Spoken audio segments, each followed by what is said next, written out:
side, I'm being joined by Mr. Prithviraj Chavan, former Chief Minister of Maharashtra, a man who knows how things are going on. Thank you very much, Mr. Chavan, for joining me on the News Hour tonight. Do you believe the downfall of Vikas Aghadi Sarkar is now inevitable? It's curtains? Well, actually, this is the three-party alliance. If one of the parties splits and the official group supporting the alliance is in a minority, and we don't have numbers to prove our majority in the House, we don't have 145 MLAs that is required for majority, then we don't have a government. It's as simple as that. But the situation in Shiv Sena is still fluid. I don't think there's a finality to the situation. Whether the Shinde group will be able to get a 2/3 majority to carry out an official split is yet to be known. So we are waiting for the outcome of what happens in Shiv Sena. We will not be able to decide what happens. Well, it is in the hands of the Shiv Sena group now. To everybody who's looking at the picture in Maharashtra from the outside, it seems to be quite clear that the Shinde camp has more than 37 MLAs. Do you believe Uddhav Thackeray should actually resign given the dwindling numbers in his own camp? Well, I can't advise him as what he should do, but you're right. The number required is 37 or 38. 35 is not sufficient. So there is still a gap between the cup and the lip. So let them have the numbers and let them present their case to the governor or the speaker, and let there be a formal split. Till the split takes effect, the Maha Vikas Aghadi government is still in position. Uddhav Thackeray has not yet resigned. He still remains the chief minister. So let's wait for the outcome of the Shiv Sena group, the Shinde group, whether they're able to get 2/3 of the numbers, that is 38, 7, 38 numbers. Still don't have it. The photograph has shown 42 MLAs being present, but that has a sufficiently large number of independents. That will not count. Well, Mr. Chavan, Mr. Sanjay Raut came out and made a statement today that if these MLAs come back and talk to us, we are ready to walk out of the Aghadi. Where does that leave the Congress party?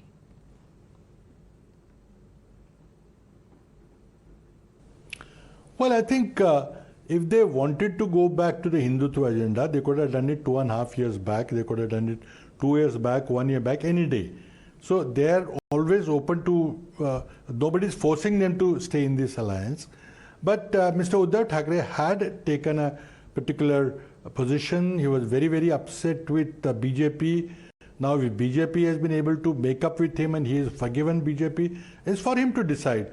But the cryptic statement that Mr.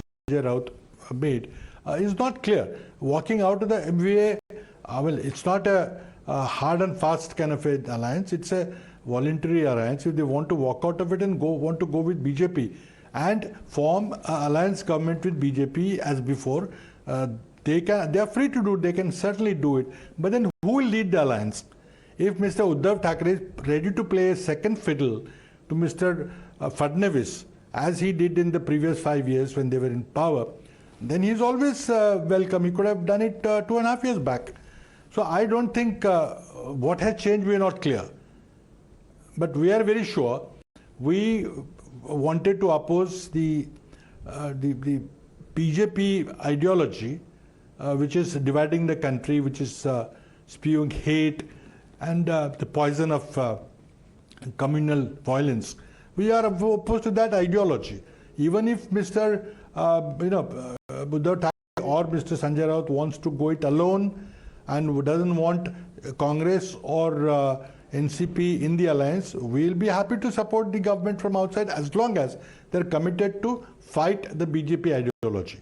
But we are not clear what they're saying when Mr. Sanjay Raut says that we are ready to walk out of the alliance. What does it exactly mean?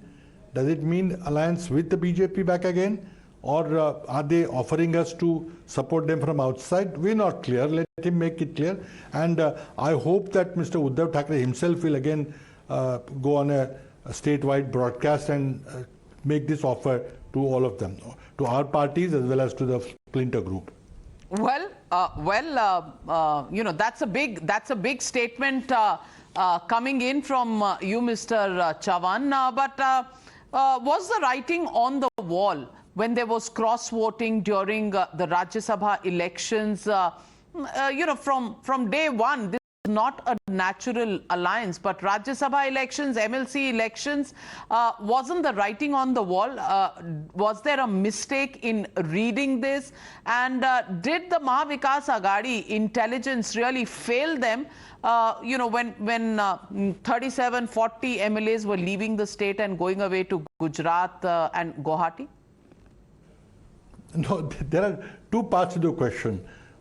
First question is, did the government or did the chief minister or the home minister know that something like this was afoot? But I have got a larger issue. If any MLA doesn't want to be part of a particular formation, particular alliance, he's free. So we're still a free country. You can't hold him against his wishes. He's very free to go wherever he likes, whether you know about it or not. I think these MLAs have gone voluntarily. There have been enough inducements given by the BJP in form of ED inquiries being suspended and work being done, and even talk about financial inducements and all that. So they have taken a decision when they are wide awake. Nobody has forced them into this decision. So yes, a very important decision, very important question is whether the Home Ministry knew about it. Did the Home Ministry warn the Chief Minister? This is a different issue. I was told that the Chief Minister was informed a few hours before that some MLAs are trying to take an aircraft in a group. But it's up to I'm not privy really to those details. But what happened between the Home Minister, the police chief, the intelligence chief, and the Chief Minister. Well, Mr. Chavan, I want to ask you a question that directly relates to the Congress party, which is that the Speaker's position is vacant and has been vacant for 1.5 years. Isn't that really the problem, that the Congress has been miffed with its own allies, and communication overall within the alliance was really not one that you expected or the Congress expected? No. So your suggestion that Congress party was not able to decide a speaker candidate is factually incorrect. There are some technical details. The Congress speaker, Mr. Nana Patole, resigned. Apparently, he did not inform the other alliance partners and they're miffed about it. That is a fact. But after that, there is a process of electing a speaker. The alliance leadership decided that the rules call for a secret ballot to select a speaker, and in the parliamentary democracy, nothing can be done in secret. So the rules were amended, and the amended rules said that no, it will be open voting like it happens in Lok Sabha and Rajya Sabha. Now, that rule has not been approved by the governor. Governor has now created issues with it. He is not given a date for the election, which only governor has to give. And so it is entirely incorrect to say that Congress party has not been able to decide a speaker's candidate or not been able to elect a speaker. No, that is because the governor is is not cooperating at all. He is not really doing his constitutional duties of holding a speaker's election as soon as possible. And that is why there is impasse.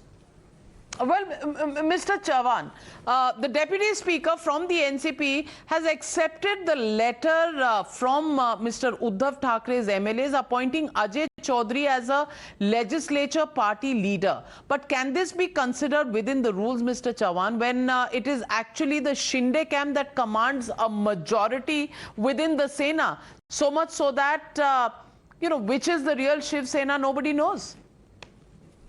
No, unless the procedure under the anti-defection law plays out completely. That means they go, present themselves before the governor, present themselves before the speaker, they call for a official split, and then official split has to be sanctioned, and the anti-defection law disqualification is not, doesn't attract that provision. Unless that whole procedure is correct, the official record is the the leader of the party, Shri Uddhav Thackeray, the chief minister, and he has decided to change the chief whip or the group leader and all that. That is, I think, within the competence of the leader of the party till an official split is sanctified. That has not happened, is only playing on the television. But I want to ask you, hasn't the Congress taught the world how to go around it? In Rajasthan, 6 BSP MLAs were co-opted by the Gehlot government, virtually going around the anti-defection law. So, you know, what you did in 2018 and these 6 MLAs joined the Congress party in 2019, maybe the Shinde faction can also avoid the same anti-defection law through this. Well, I think this is completely a hypothetical question that you're posing. It seems that Mr. Eknath Shinde has the requisite number of 2/3 of the majority of the 55-member legislative party. Now, if he has the numbers, he should go and approach the governor. Unfortunately, the Honorable Governor is not well. He's been tested COVID positive. So when he comes back and resumes duty, I'm sure they'll come back to Mumbai and present themselves and show them that the splinter group is actually bigger than 2/3 number required by the anti-defection law. And that group will be recognized officially. Then they can take the next step of forming an alternate government. Well, Mr. Chavan, how close is the end game? Is the writing on the wall now? It's a matter of just time? Well, let us not forget that in the October 2019 election, Congress did not fare well. Congress was number 4 in the group. The pre-poll alliance of BJP and Shiv Sena had got a clear majority. So if they had not fought amongst themselves, if they had agreed to power sharing formula, whatever was agreed before the election took place, if they had followed that, then they could have very well been the power right now. We would have been sitting in opposition. So it was a God-sent opportunity that they fought with each other. We saw an opportunity and we grabbed it. Otherwise, we had no business to be in the government. People had voted for us to sit in the opposition. And we had sat in the opposition. Only when this opportunity emerged, we grabbed it. And I think for 2.5 years, we kept BJP at bay, which is what we wanted to achieve in this alliance. I think if it doesn't, if there is a change of heart among the Shiv Sena MLAs or Shiv Sena leadership, we can't do anything about it. We had lost Maharashtra in 2019. Let's not forget that. We salvaged the situation from what emerged after the voting. Well, but you can't say that at least we had never won Maharashtra at all. We just formed a government which did not last more than a certain time if it falls tomorrow. I'm not sure whether it will fall tomorrow or it will continue. But assuming the worst, assuming that it doesn't last tomorrow, well, so be it. At least you're candid enough to say that it was an opportunistic alliance. For 2.5 years. And you grabbed the opportunity with both hands. Mr. Chavan, I want to ask you, you're a man who speaks very, very frankly and you never lie. I want to ask you, are you comfortable within the Congress party? Because the Congress party itself is in all kinds of difficulty within its own structure. But I don't think you can expect me to answer anything like that on public television. I think we have some issues. We have raised those issues appropriately, and I think those issues have been addressed. Congress party is not doing very well. That's well known. I mean, we are trying. We conducted a Nava Sankalp Shibir in Udaipur to find out some answers. Hopefully, we had also had the Shibirs in state level. We are trying to find out what went wrong and that it doesn't happen again. The situation is difficult, as you rightly said. But you can't question me or ask me whether I am comfortable or not. Ideologically, we do not want BJP ideology to succeed. We will fight it tooth and nail. Now, whichever we fight, we will fight it.